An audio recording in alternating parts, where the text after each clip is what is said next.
Okay, and welcome back to the channel. This is a bit of a progress update on the van and where we're at so far. Also, hopefully we'll make a start on the rear doors.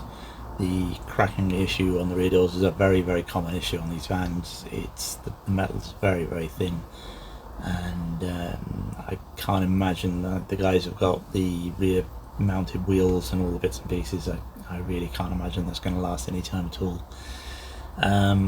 It is a very common issue for the cracks to appear around the bottom hinges, and you have a look on the forums and stuff, and it's a big issue. Some dealers are more willing to sort it out than others, and mostly MAN dealers, funnily enough, are more willing than Volkswagen dealers. Volkswagen dealers seem to be trying to worm their way out of everything. I mean, this being a damaged repairable van, it's not even worth asking the dealers. They'll just say, oh, it's down to the accident, even though it was a front end accident. It's obviously nothing to do with the rear, and it's just over 3 years old now, so I can't imagine that there's any warranty or anything left on that.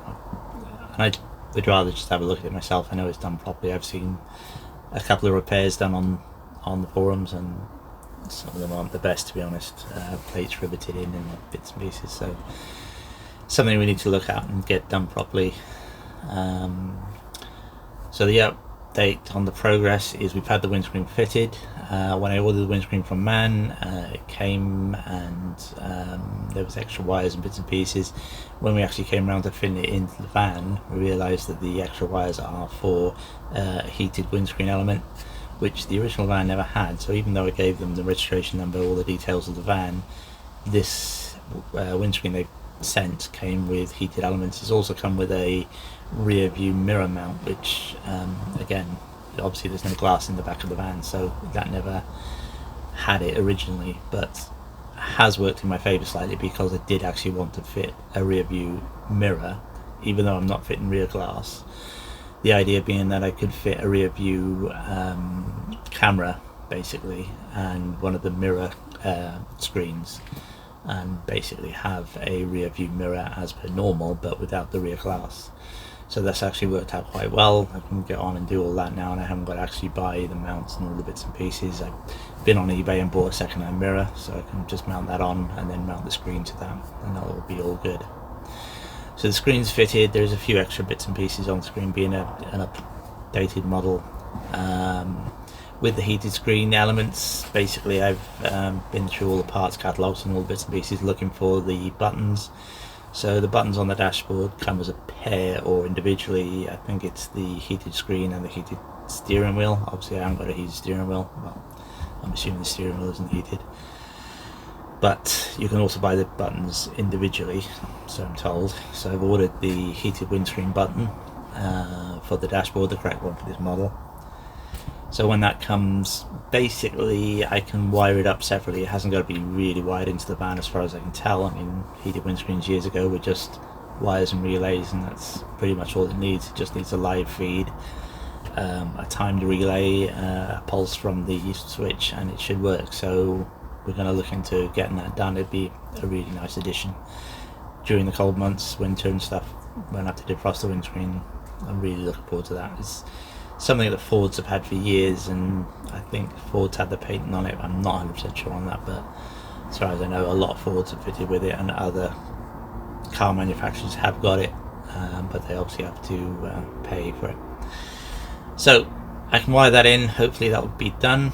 The other progress is with the fault codes. So most of the fault codes have been sorted out on the van now. I've had a guy here with his computers and bits and pieces looking into it. Still got a problem with the front radar. Again, we're not even sure if it's the right radar for this van. There is two different models. There is also component protection fitted to the second-hand one, so if you buy a second-hand one, it's not just a case of plug and play. If it's the right one, you still have to get the component protection taken off and then to pair it with your van, and it's far more complicated than it needs to be, obviously, but we're getting progress, and he's looking into doing bits and pieces with that, but hopefully that will be sorted out soon. So if I spin you around, I'll show you the wiring for the windscreen and the clocks, and then we'll have a look at the back doors. Okay, so not really sure how well you can see this up here, but that is one of the wires, the other one is here.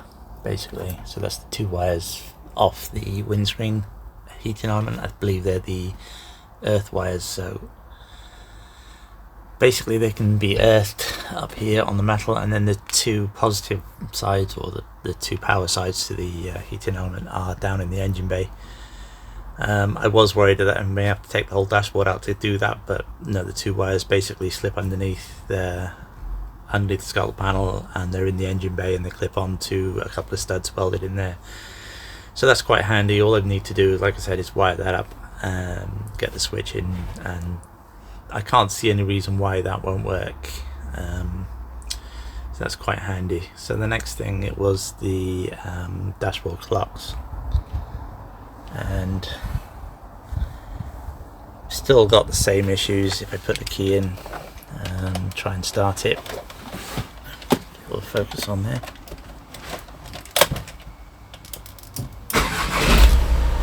Comes up with the front assist unavailable and the lane assist. As far as we know, this is all to do with the front radar. We're not even sure if the one, because I bought a second-hand one, we're not sure if it actually works. We don't know whether it's down to component protection. We don't know. Until we find all this out, these problems are kind of all connected. But that is basically the last issue with doing this, other than we still don't have the mileage on the clocks, and the speedo isn't working. Again, that's something to do with the tacho.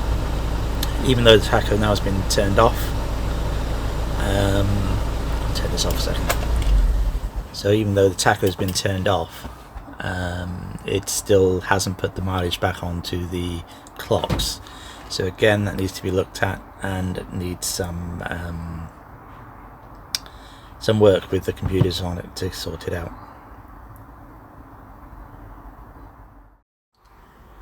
Okay, so once those clocks are sorted out and the mileage and the speedo's working, then there's not really an awful lot left to do for the MOT. I may have to look at the front brakes. They weren't looking great, to be honest. The discs are quite worn and they're very, very rusty, obviously, where it's been stood. So I may replace those. We'll take it for a good test drive and see how they perform, measure the discs and see how thick they are. They may just need to be renewed. I don't think they're very expensive anyway, so I might just do that. It's just for peace of mind. Speaking of the mileage, obviously the guy with the computers was here. He was here a few hours looking at all different modules, different bits and pieces, and it does appear that the mileage that was in the advert is correct. It is 66,000 miles. It's all in kilometers, and the computers come up to 104,000 kilometers, something like that. I can't remember the exact number, but all the modules read the same, so we know it hasn't been clocked or hasn't had any sort of dodgy history or whatever.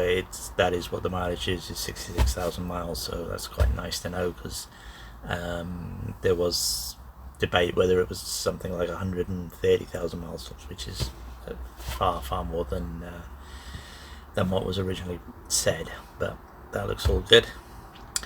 So that's basically where we're at with the van. Hopefully this guy will get back to me soon with some more news on getting the computer sorted. He's gone off basically to do some more research, see what it needs to be coded, and hopefully we'll get some more news. So the next job now is just to have a look at those rear doors. What I already started stripping it down and having a look. There is a reinforcement bracket inside the door. We'll get that out, weld up the crack, reinforce it, and then weld that back in. So we'll get you set up and have a look at that in a second. Okay, so the first problem we've got is this dent here at the bottom of the door. Basically, where the door is flexing, it's actually caused a slight crease in the door, and that's actually caused every time you open the door.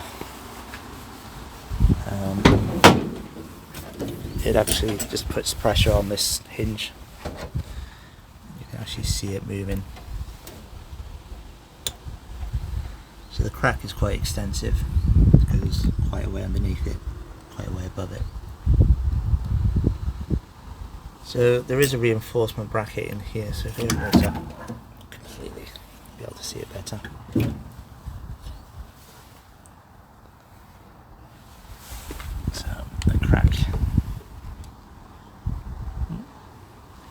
So that's the crack basically there. It really is quite bad. But you can see the spot welds where the reinforcement plate is, and the reinforcement plate really isn't much bigger than those spot welds. It really is, but it does come around the side as well. So it does come around this side as well. So the idea is, I think, take the door off, drill out that reinforcement plate, put my own plate in, extend it way beyond where the crack is, clean up all the cracks, all the bits and pieces, and weld the new plate and the cracks and all the bits and pieces, re-drill it, and then put the original reinforcement plate back in, and then weld that in, give it all a coat of paint, some wax oil, and then hopefully that'll be okay. It doesn't seem to affect the top of the door. They don't seem to crack like that, but obviously this has been adjusted. You can see where all the screws are all rusty, where somebody's butchered them, but we'll get in there with that. So to pull the wiring out, the only issue I found with the door is this little ball latch in here, which you can't really see, but it's in there, and this wire that keeps popping off it. So there's some sort of control for the lock that keeps coming off. I'm assuming that's for the key lock, but so the first job is to get the door off, get it on the bench, and we'll start having a look at it, get the wiring out and sort that out.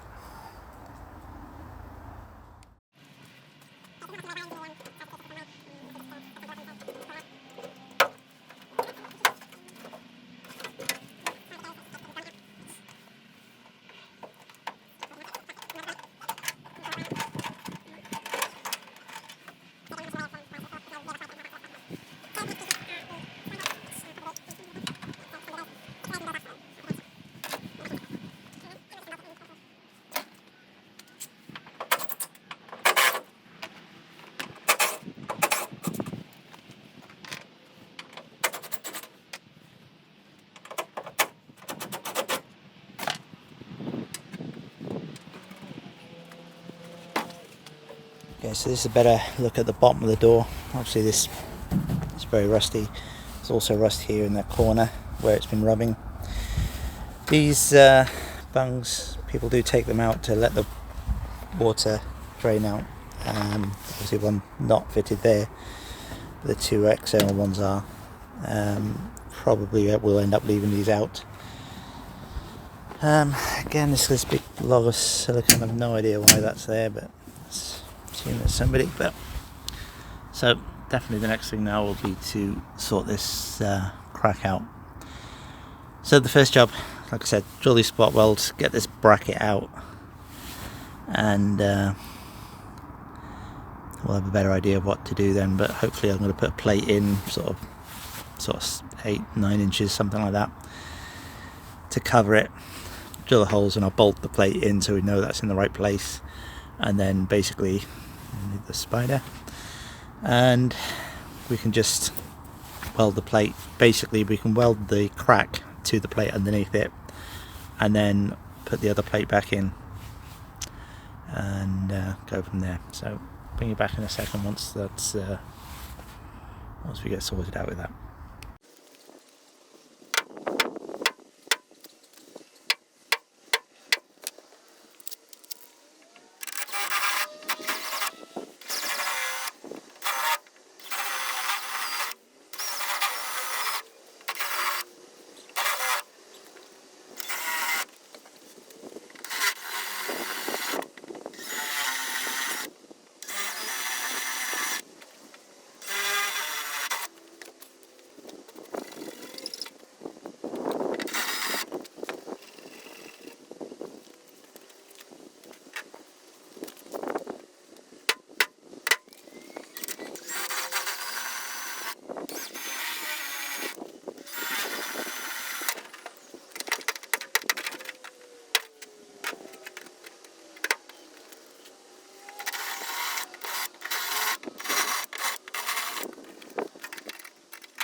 Okay, so finally got the bracket out. It's basically spot welds, 4 spot welds on this side. Don't think that was one. It was just panel bond holding it in. On this side there's 7, 4 here, and then 3 down the outside. Heated it up and it eventually gave way. I mean, the panel bond is extremely strong. It does make you wonder how on earth these all break up so easily. But we'll straighten that out. There's not a lot of room to get that in and out. I'm assuming that's put into the door shell before the skin's put on. So ideally it shouldn't be taken out with the door skin on. But so next thing now, straighten all this out, clean it all up, and start making some plates ready for welding back in.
Okay, apologies for any shouting in the background now. This is, we live behind the local football club field, so they're out practicing today.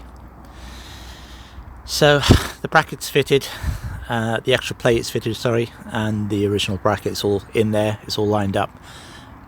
Need to put it on the car to line everything up because the angle, these aren't flat, this piece is flat, but then it curves in here. The actual plate had to be like an S-bend in it to get it all to fit. So you can see where the extra holes are drilled, so they'll be welded. I can't go any further, I need to go and get some panel bond. I've been to a local place today, they didn't have it in stock, so I've had to order that online. That'll be obviously a few days before that's here, and we'll be able to get this finished. But all the elements are there, ready to go, so just need to strip it back down, clean everything up, panel bond, weld, and finish it off with some paint and sealer. So thanks a lot for watching. This will be the end of this video. Hopefully we'll get this one finished on the next video. Not sure what will be next. Maybe tackle some of the other dents and bits and pieces. I know I've got that other big dent on the other corner.